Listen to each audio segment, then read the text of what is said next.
Hello बच्चों, मैं अग्रवाल रुचि राजस्थान सरकार और वेदांता के सीएसआर इनिशिएटिव ई कक्षा में आप सभी का स्वागत करती हूँ, जिसके टेक्निकल पार्टनर है मिशन ज्ञान। तो बच्चों, हम 19वां चैप्टर केंद्रीय बैंक कार्य और साख नियंत्रण पढ़ रहे थे, जिसके लास्ट वीडियो में हमने भारतीय रिजर्व बैंक के बारे में डिटेल में जाना था कि भारतीय रिजर्व बैंक भारत का केंद्रीय बैंक है, जिसकी स्थापना 1 अप्रैल 1935 को हुई और इसका राष्ट्रीयकरण 1949 को हुआ। इसका जो संगठन हमने पढ़ा था, उसमें हमने पढ़ा था ये संचालित होता है केंद्रीय निदेशक बोर्ड के द्वारा, और इसके सारे नीचे के स्टेप के जो भी हैं गवर्नर, उप गवर्नर, उसके बारे में हमने जाना था। फिर हमने जाना था कि इसका गठन 5-4 वर्ष की अवधि के लिए होता है, जिसमें कुछ सदस्य नियुक्त होते हैं और कुछ सदस्य नामित होते हैं। अब हम आगे बढ़े भारतीय रिजर्व बैंक के बारे में जानने के बाद कि भारतीय रिजर्व बैंक हमारे भारत देश में कौन कौन से कार्य संचालित करता है। तो बच्चों, हमने केंद्रीय बैंक के कार्य पढ़े थे ना। तो भारत का जो रिजर्व बैंक है वो भी क्या है, भारत का केंद्रीय बैंक ही तो है। तो जो केंद्रीय बैंक के कार्य हैं लगभग वही भारतीय रिजर्व बैंक के कार्य हैं। तो आपको यहाँ पर कंफ्यूज नहीं होना है। भारतीय रिजर्व बैंक के कार्य भारत के संदर्भ में दिखाए गए हैं। तो जो केंद्रीय बैंक के कार्य हैं वो पूरे वर्ल्ड में जितने भी केंद्रीय बैंक हैं उसके संदर्भ में दिखाए गए हैं। तो आपको उसी से कोरिलेट करते हुए भारतीय रिजर्व बैंक के कार्य देखने हैं। ठीक है बच्चों, तो शुरू करें कि भारतीय रिजर्व बैंक कौन कौन से कार्य करता है। तो हमारे सामने एक पूरा एक डायग्राम बना हुआ है, जिसके द्वारा हम जान सकते हैं कि रिजर्व बैंक कौन कौन से कार्य संपादित करता है। तो रिजर्व बैंक के कार्य, एक तो है मुद्रा जारी करता, ये तो हमने पढ़ा था। केंद्रीय बैंक के कार्य में भी पढ़ा था कि करेंसी का निर्गमन किसके द्वारा किया जाता है, केंद्रीय बैंक के द्वारा। तो भारतीय रिजर्व बैंक भी क्या करता है, मुद्रा जारी करता है, करेंसी निर्गमन करता है। दूसरा कार्य है मौद्रिक प्राधिकारी। हमने केंद्रीय बैंक में भी पढ़ा था कि देश में जो भी मौद्रिक संचालन है, इसके अलावा मौद्रिक नीति का निर्धारण है, वो किसके द्वारा किया जाता है, देश के केंद्रीय बैंक के द्वारा। और भारत में किसके द्वारा किया जाता है, भारतीय रिजर्व बैंक के द्वारा। इसीलिए भारतीय रिजर्व बैंक मौद्रिक प्राधिकारी होता है। तीसरा है वित्तीय प्रणाली का विनियामक, अर्थात जो भी हमारे देश में वित्तीय प्रणाली होती है, वित्तीय व्यवस्था होती है, उसका संचालन भी केंद्रीय बैंक के द्वारा किया जाता है। चौथा है विदेशी मुद्रा प्रबंधक। हमने पढ़ा था ना केंद्रीय बैंक में कि जो केंद्रीय बैंक है वो क्या करता है, जो विदेशी मुद्रा है उसका संवर्धन करता है, उसका पर नियंत्रण करता है नहीं करता। तो इसी प्रकार से भारतीय रिजर्व बैंक भी विदेशी मुद्रा का क्या करता है, प्रबंध करता है। विकासात्मक भूमिका अगला है। तो भारतीय रिजर्व बैंक जो हमारे देश में जो भी विकासात्मक कार्य हो रहे हैं उनके प्रोत्साहन के लिए भी कार्य करता है। तो ये भी भारतीय रिजर्व बैंक का कार्य है। इसके बाद है संबंधित कार्य। अब आप सोचेंगे संबंधित कार्य कौन कौन से हैं, तो संबंधित कार्य भी आपके सामने दिखाए हुए हैं। संबंधित कार्य में आता है सरकार का बैंकर। ये हमने पढ़ा था कि केंद्रीय बैंक क्या होता है, सरकार की तरफ से कार्य करता है। सरकार की तरफ से जो जमा होती है वो जमा करता है, सरकार की ओर से जो भुगतान करना होता है वो भी करता है। तो भारतीय रिजर्व बैंक भी सरकार का क्या है, बैंकर है। अगला है बैंकों का बैंक। हमने जाना था केंद्रीय बैंक, जो भी व्यापारिक बैंक है उनका बैंक कौन है, केंद्रीय बैंक है। तो इसी प्रकार भारत में भी जो भी अनुसूचित बैंक है, अर्थात जो भी व्यापारिक बैंक है, उनका बैंक कौन है, भारतीय रिजर्व बैंक। उनके लिए अंतिम ऋणदाता का कार्य करता है। तो बैंकों का बैंकर हो गया। अगला है सूचना प्रकाशित करना। हमारे देश में जो भी मुद्रा और साख व्यवस्था को लेकर जो भी सूचनाएं हैं, जो भी रिपोर्ट है, जो बुलेटिन है, वो सब संचालित की जाती है या प्रकाशित की जाती है भारतीय रिजर्व बैंक के द्वारा। तो ये सारे कार्य आपको अच्छे से याद रहेंगे। ये भारतीय रिजर्व बैंक के सारे कार्य हैं। अब इन सब पॉइंट को हम डिटेल में देख लें एक बार। वैसे तो हम केंद्रीय बैंक के कार्यों में सारी चीजें देख चुके हैं, लेकिन एक बार भारतीय रिजर्व बैंक के संदर्भ में भी इन सबको देख लेते हैं। ठीक है, तो जो पहला कार्य है वो है मुद्रा जारी करता। तो हमने पढ़ा था कि करेंसी का निर्गमन है वो किसके द्वारा किया जाता है, केंद्रीय बैंक के द्वारा। और भारत में करेंसी का निर्गमन किसके द्वारा किया जाता है, भारतीय रिजर्व बैंक के द्वारा। हमने ये भी जाना था कि इसके लिए कौन सी प्रणाली अपनाई जाती है। आपने पढ़ा होगा तो आपको अच्छे से याद होगा कि हमारे भारत देश में न्यूनतम कोष प्रणाली इसके लिए अपनाई जाती है, जिसके लिए 115 करोड़ रुपए का तो सोना और 85 करोड़ रुपए की विदेशी प्रतिभूतियां रिजर्व रूप में यदि भारतीय रिजर्व बैंक के पास है, तभी वह किसी भी सीमा तक मुद्रा जारी कर सकता है। हमने ये भी पढ़ा था कि 1 रुपए के नोट को छोड़कर सारे जो करेंसी है वो भारतीय रिजर्व बैंक के द्वारा, करेंसी मतलब नोट, वो किसके द्वारा प्रकाशित किए जाते हैं, भारतीय रिजर्व बैंक के द्वारा ही निर्गमित किए जाते हैं। 1 रुपए का नोट किसके द्वारा किया जाता है, भारत सरकार के वित्त मंत्रालय के द्वारा प्रकाशित किया जाता है या निर्गमित किया जाता है, और जिस पर वित्त सचिव के हस्ताक्षर होते हैं। तो आपको ये सारी बातें याद रहेगी, यही सारी बातें बोर्ड पे लिखी हुई हैं। तो हम देख लेते हैं एक बार कि भारतीय रिजर्व बैंक आम जनता को करेंसी, नोट व सिक्कों की पर्याप्त मात्रा उपलब्ध करवाने के उद्देश्य से करेंसी जारी करता है। क्योंकि मुद्रा वाला लेसन जब हमने पढ़ा था तो हमने पढ़ा था कि मुद्रा के बिना तो हम हमारी अर्थव्यवस्था व्यवस्था की कल्पना भी नहीं कर सकते, क्योंकि अर्थव्यवस्था में एक बहुत महत्वपूर्ण आविष्कार क्या है? मुद्रा है। तो मुद्रा किस में होती है? करेंसी में, नोट में। जैसे हमारे भारत देश की मुद्रा किस में है? रुपए में है नहीं है? आपको पता होगा कि अलग अलग देशों की मुद्रा कौन कौन से में है, आप एक बार उसको एक्सप्लोर जरूर कर लीजिएगा। ठीक है बच्चों, समझ में आ गया? तो इस प्रकार से जो भारतीय देश की जो मुद्रा है अर्थात रुपए है, वो उसका निर्गमन भारतीय रिजर्व बैंक के द्वारा किया जाता है, ताकि सभी लोगों को करेंसी मिल सके और वो अपनी जरूरत की चीजें उससे खरीद सके। इसके बाद है भारत की करेंसी रुपया है, जिसका संकेत ये आर के रूप में दिया हुआ है। ठीक है बच्चों, इसके बाद है भारतीय रिजर्व बैंक परिचालन योग्य नहीं रहने पर करेंसी व सिक्कों को क्या कर सकता है? नष्ट। आपने देखा होगा कुछ जो सिक्के हैं वो खराब हो जाते हैं, कुछ नोट हैं वो फट जाते हैं, उन पे कुछ लिखा हुआ होता है, तो भारतीय रिजर्व बैंक इनको नष्ट भी कर सकता है। और फिर हमने पढ़ा ही था कि विमुद्रीकरण के बारे में, डिमोनेटाइजेशन के बारे में, कि वो चाहे तो उनकी जो वैधानिकता है उसको भी समाप्त कर सकता है। ठीक है बच्चों, भारत में 1 रुपए का नोट सरकार द्वारा जारी किया जाता है, जिस पर वित्त सचिव के हस्ताक्षर होते हैं। आपको ध्यान रखना होगा कि 1 रुपए का नोट तो भारतीय वित्त मंत्रालय द्वारा, भारत सरकार द्वारा किया जाता है, जिस पर वित्त सचिव के हस्ताक्षर होते हैं। और आप चाहो तो गूगल करके 1 रुपए का नोट भी देख सकते हैं। ठीक है बच्चों, यहाँ तक समझ में आ गया?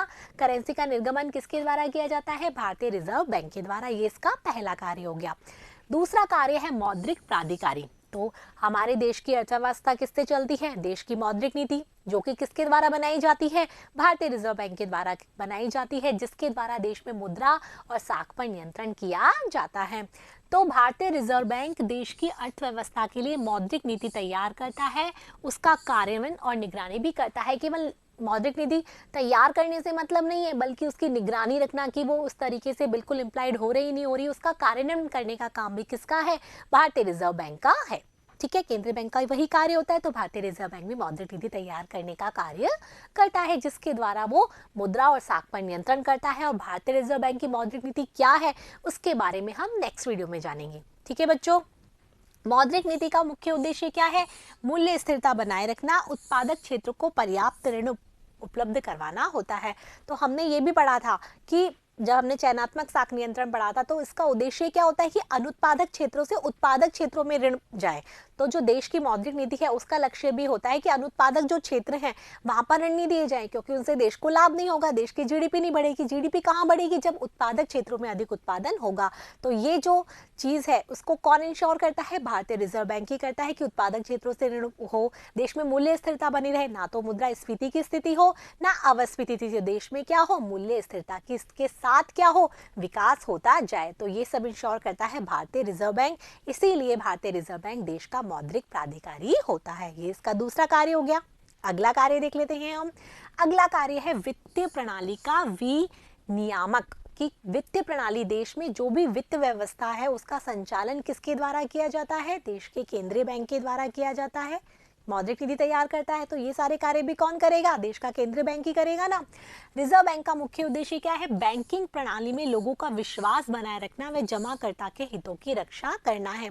हमने पहले पढ़ा था, तब भी हमने बात की थी कि यदि व्यापारिक बैंक यदि हमारे हितों की रक्षा नहीं करते, हम हमारे बैंक में पैसे जमा करवाते हैं और उसकी इंश्योरिटी बैंकों द्वारा नहीं दी जाती है, तो कौन देता है? रिजर्व बैंक देता है। अर्थात बैंकिंग प्रणाली में लोगों का विश्वास बनाए रहे, लोग अधिक से अधिक बैंकों से जुड़े, अपनी आदतों में बैंकों को शामिल करें, इसके लिए कौन विश्वास दिलाता है? रिजर्व बैंक दिलाता है। तो जमाकर्ता के हितों की रक्षा करना वो किसका कार्य है? भारतीय रिजर्व बैंक का है। ठीक है बच्चों, तो जमाकर्ता के हितों की रक्षा करता है और बैंकिंग प्रणाली में लोगों का विश्वास बनाए रखने का कार्य भी भारतीय रिजर्व बैंक का है। इसलिए वित्तीय प्रणाली का विनियामक किसको कहा जाता है? भारतीय रिजर्व बैंक को। रिजर्व बैंक जनता को किफायती सेवा उपलब्ध करवाने के लिए बैंकिंग परिचालन के विस्तृत मानदंड निर्धारित करता है। मतलब बैंकिंग परिचालन किस तरीके से किया जाए, लोगों को अच्छी से अच्छी सुविधाएं और सेवाएं मिले, इसका जो मानदंड है वो किसके द्वारा निर्धारित किया जाता है? केंद्रीय बैंक के द्वारा। और उसको किस पे अप्लाई किया जाता है? व्यापारिक बैंकों पर। और व्यापारिक बैंकों की जो देखरेख, निगरानी है, वो सारा कार्य केंद्रीय बैंक करता है कि किसी भी ग्राहक के साथ या किसी भी जमाकर्ता के साथ कोई मिसबिहेव ना हो और उनका कोई भी उनके साथ कोई गलत व्यवहार ना करे। तो ये सो सारी चीजें हैं वो कौन इंश्योर करता है? देश का केंद्रीय बैंक। ठीक है बच्चों, जिसके अंतर्गत देश की बैंकिंग में वित्तीय प्रणाली क्या करती है, कार्य करती है। जो मानदंड निर्धारित किए जाते हैं किसके द्वारा, केंद्रीय बैंक के द्वारा, कि भाई आपको इस तरीके से कार्य करना है, ये CRR होगी, ये SLR होगी, बैंक दर ये रहेगी, ग्राहकों के हितों के लिए ये करना है, उनको ये सेवाएं देनी है, ये सारी चीजें मानदंड निर्धारित किए जाते हैं केंद्रीय बैंक के द्वारा, और उसी के द्वारा देश की बैंकिंग प्रणाली काम करती है। तो जो बैंकिंग प्रणाली है उसका विनियामक कौन होता है, देश का केंद्रीय बैंक। ठीक है बच्चों, तो ये क्या हो गया, भारतीय रिजर्व बैंक का तीसरा कार्य हो गया। अगला देखते हैं। अगला है विदेशी मुद्रा प्रबंधन। हमने जब केंद्रीय बैंक पढ़ा था तब भी हमने जाना था कि जो विदेशी मुद्रा है, जो कि उससे डील कौन करेगा, क्योंकि व्यापारिक बैंक तो हमारे देश की मुद्रा से डील करते हैं। जो रिजर्व बैंक है वो क्या होता है, देश का बैंक होता है, बैंकों का बैंक होता है, सरकार का बैंक होता है। तो विदेशी मुद्रा से जो डील करने का कार्य होता है वो केंद्रीय बैंक का ही होता है। तो विदेशी मुद्रा है उसका संवर्धन करना, उसका प्रबंधन करना, ये सारी जिम्मेदारी होती है भारतीय रिजर्व बैंक की। ठीक है, यही लिखा है कि विदेशी मुद्रा प्रबंधन अधिनियम 1919 के अंतर्गत रिजर्व बैंक विदेशी व्यापार व भुगतान को सुविधाजनक बनाता है और भारत में विदेशी मुद्रा बाजार का विकास भी करता है। तो देश में जो विदेशी मुद्रा बाजार है उसका विकास किसके द्वारा किया जाता है, भारतीय रिजर्व बैंक के द्वारा। और ये किसके अधीन किया जाता है, विदेशी मुद्रा प्रबंधन अधिनियम 1919 के तहत देश में विदेशी मुद्रा बाजार का विकास करना, देश में जो भुगतान संतुलन है उसको सुविधाजनक बनाए रखना, देश का जो विदेशी व्यापार है वो एकदम सुविधाजनक बना रही, यही भी इंश्योरिटी भारत का केंद्रीय बैंक अर्थात भारतीय रिजर्व बैंक करता है। तो आपको समझ में आ गया कि चौथा कार्य कौन सा हो गया भारतीय रिजर्व बैंक का, विदेशी मुद्रा प्रबंधन। अब अगला कार्य देख लें। अगला कार्य है बच्चों विकासात्मक भूमिका। ठीक है, हमारे देश में राष्ट्रीय उद्देश्य क्या है कि हमारा देश विकास करे, देश में अधिक से अधिक उत्पादन हो, देश की GDP क्या हो, बढ़े, देश में विकास के साथ क्या हो, देश में स्थिरता के साथ क्या हो, विकास हो। तो ये सारी इंश्योरिटी भी कौन करता है, भारतीय रिजर्व बैंक की। रिजर्व बैंक राष्ट्रीय उद्देश्य की प्राप्ति के लिए प्रोत्साहनात्मक कार्य करता है और विभिन्न क्षेत्रों के विकास हेतु मार्गदर्शन प्रदान करता है। जो विभिन्न क्षेत्र हैं उनका विकास हो उसके लिए जो गाइडलाइंस है, उसके लिए जो मार्गदर्शन है वो भी किसके द्वारा दिए जाते हैं, भारतीय रिजर्व बैंक के द्वारा दिए जाते हैं। तो देश के विकास में कोई एक हाथ होता है तो भारतीय रिजर्व बैंक का भी होता है। तो विकासात्मक सरकार को जो सलाह देनी होती है कि किस तरह से हम हमारे GDP को बढ़ा सकते हैं, किस तरीके से हम लोगों को अधिक से अधिक ऋण बांट सकते हैं, ये सारी जो जिम्मेदारी होती है वो भारतीय रिजर्व बैंक की बनती है। तो इसकी विकासात्मक भूमिका में भी एक बहुत अच्छा योगदान होता है। ठीक है बच्चों, तो ये हो गया भारतीय रिजर्व बैंक का अगला कार्य। अब अगला देखें। अगले हैं संबंधित कार्य। हमने 6 कार्य देखे थे, जो 5 तो हम पढ़ चुके हैं, छठा है संबंधित कार्य। संबंधित कार्य में भी हमने देखा था कि सरकार का बैंक, बैंकों का बैंक, सूचना प्रकाशित करना, ये सारा कार्य किसका होता है, भारतीय रिजर्व बैंक का होता है। तो सबसे पहले है सरकार का बैंक। सरकार का बैंकर, अर्थात सरकार को भी तो बैंक की आवश्यकता होती है, तो सरकार के बैंक के रूप में रिजर्व बैंक कार्य करता है। सरकार की तरफ से जो भी जमा होती है वो जमा करता है। यदि सरकार की ओर से कोई भुगतान करना होता है तो वो भी कौन करता है, भारतीय रिजर्व बैंक। सरकार को ऋण की आवश्यकता होती है तो वो भी किससे ले सकती है, भारतीय रिजर्व बैंक से। इसके अलावा सरकारी जो भी नीति है उसमें सलाह देने का कार्य भी भारतीय रिजर्व बैंक करता है। तो सरकार का बैंक कौन सा हो गया, भारतीय रिजर्व बैंक अर्थात केंद्रीय बैंक। भारतीय रिजर्व बैंक केंद्र व राज्य सरकारों के लिए व्यापारिक बैंक की भूमिका भी अदा करता है। वित्तीय संकट में भारत सरकार की आर्थिक सहायता भी करता है। समझ में आया, ना केवल केंद्र सरकार के लिए बल्कि राज्य सरकार के लिए भी भारतीय रिजर्व बैंक क्या करता है, जो उनकी वित्तीय संकट होता है तो उनको सहायता प्रदान करना, उनको सलाह देना, उनके बैंकों के रूप में कार्य करना कौन करता है, भारतीय रिजर्व बैंक। तो सरकार का बैंक भारतीय रिजर्व बैंक। इसके बाद है बैंकों का बैंक। क्या है, बैंकों का बैंकर, अर्थात जो भी हमारे देश में अनुसूचित बैंक अर्थात व्यापारिक बैंक है उनका बैंक कौन है, भारतीय रिजर्व बैंक।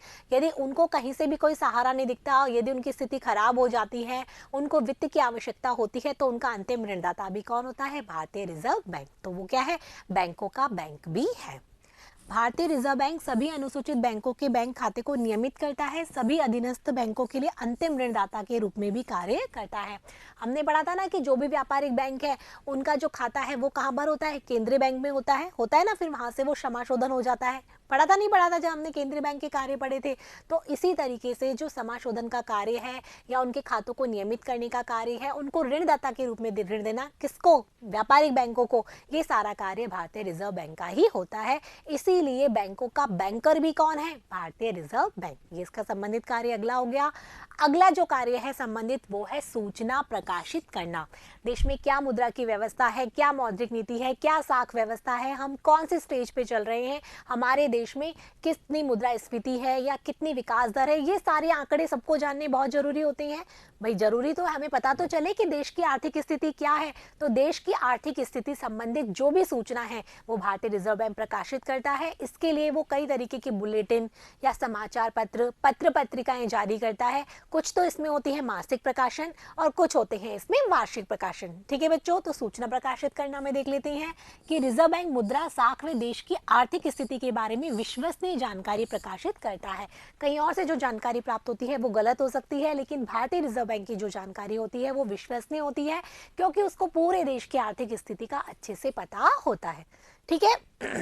रिजर्व बैंक के जो कुछ महत्वपूर्ण वार्षिक, अर्धवार्षिक, त्रैमासिक और मासिक अवधि में प्रकाशन होते हैं। कुछ तो त्रैमासिक होते हैं, कुछ अर्धवार्षिक होते हैं, कुछ वार्षिक होते हैं और कुछ मासिक प्रकाशन रिजर्व बैंक के द्वारा किए जाते हैं। अब इसमें हम देख लेते हैं कि वार्षिक प्रकाशन कौन कौन से होते हैं और मासिक प्रकाशन कौन कौन से होते हैं। आपसे एग्जाम में क्वेश्चन भी पूछा जा सकता है कि रिजर्व बैंक के वार्षिक प्रकाशन बताइए या रिजर्व बैंक के मासिक प्रकाशन बताइए, या कोई 2 मासिक प्रकाशन बताइए, कोई 2 वार्षिक प्रकाशन बताइए। तो आपको याद रहेंगे ना अच्छे से। तो ये यहाँ पर लिखे हुए हैं वार्षिक प्रकाशन। कौन कौन से वार्षिक प्रकाशन है, भारत की बैंकिंग की प्रवृत्ति और प्रगति रिपोर्ट, भारत में जो भी बैंकिंग की प्रगति चल रही है या प्रवृत्ति चल रही है उसकी रिपोर्ट वार्षिक प्रकाशन है।